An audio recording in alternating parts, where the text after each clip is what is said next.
आज के market updates में हम बात करेंगे चार बड़ी खबरों की जो आपके लिए इंपॉर्टेंट है। इनमें शामिल है श्रीराम फाइनेंस का stake sale speculation, Tata motors के डीमर्जर की नई अपडेट, आरबीआई की पॉलिसी के बाद मार्केट का रिएक्शन और केपीआईटी टेक के ऊपर आई वॉलेटिलिटी। चलिए शुरू करते हैं एक एक करके। वीडियो को एंड तक बिना स्किप किए जरूर देखना। Hi friends, my name is Santosh and you are watching stock Khabar daily. Let's start. सबसे पहले बात करते हैं श्रीराम फाइनेंस की। एक मीडिया रिपोर्ट के हिसाब से जापान की Mitsubishi UFJ financial group company में स्टेक लेने की सोच रही है। रिपोर्ट में कहा गया कि 20% स्टेक के लिए एक्सक्लूसिविटी एग्रीमेंट भी साइन हुआ है। इस खबर के बाद स्टॉक में तेज मूवमेंट देखा गया, लेकिन कंपनी ने तुरंत क्लैरिफिकेशन दिया। उन्होंने कहा कि उन्हें किसी भी स्टेक सेल के प्रपोजल की कोई जानकारी नहीं है। मतलब ऑफिशियली कंपनी ने इस स्पेकुलेशन को डिनाई कर दिया है। यहाँ इन्वेस्टर्स के लिए लर्निंग पॉइंट ये है कि स्टॉक मार्केट में रूमर्स और मीडिया रिपोर्ट्स पर तुरंत रिएक्शन होता है, लेकिन हमेशा ऑफिशियल एक्सचेंज फाइलिंग पे भरोसा करना चाहिए। मार्केट में ट्रांसपेरेंसी के लिए सेबी भी इसी को फॉलो करने को कहता है। दूसरी बड़ी खबर टाटा मोटर्स से आई है।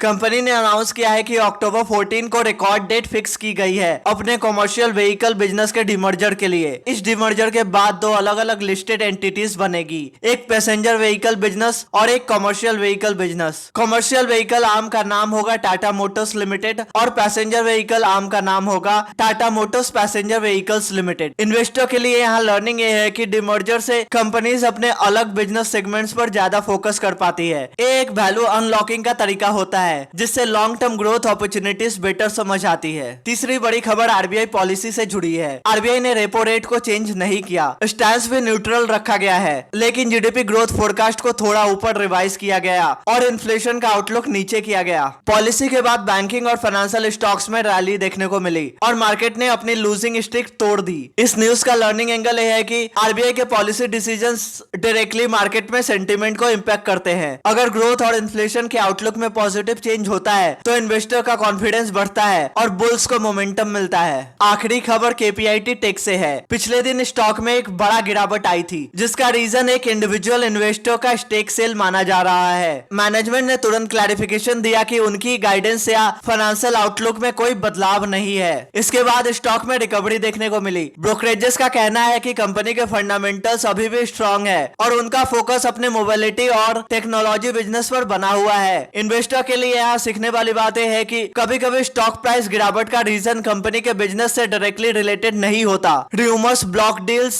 या स्टेक सेल की वजह से भी शॉर्ट टर्म वॉलेटिलिटी आती है। लॉन्ग टर्म के लिए हमेशा फंडामेंटल्स और मैनेजमेंट कमेंट्री को इंपॉर्टेंस देनी चाहिए। तो फ्रेंड्स, आज की चार बड़ी खबरें थी। श्रीराम फाइनेंस के stake sale rumours, Tata Motors का demerger record date, RBI policy के बाद मार्केट का मूड और केपीआईटी टेक की रिकवरी। आपको इनमें से कौन सी खबर सबसे इंटरेस्टिंग लगी कमेंट में जरूर बताएं। So that's it in this video. अगर वीडियो पसंद आया हो तो लाइक करें, शेयर करें और ऐसे इन्फॉर्मेटिव कंटेंट के लिए सब्सक्राइब करें स्टॉक खबर डेली और बेल आइकन दबाना ना भूले। मिलते हैं नेक्स्ट वीडियो में, तब तक के लिए bye bye, take care and happy investing.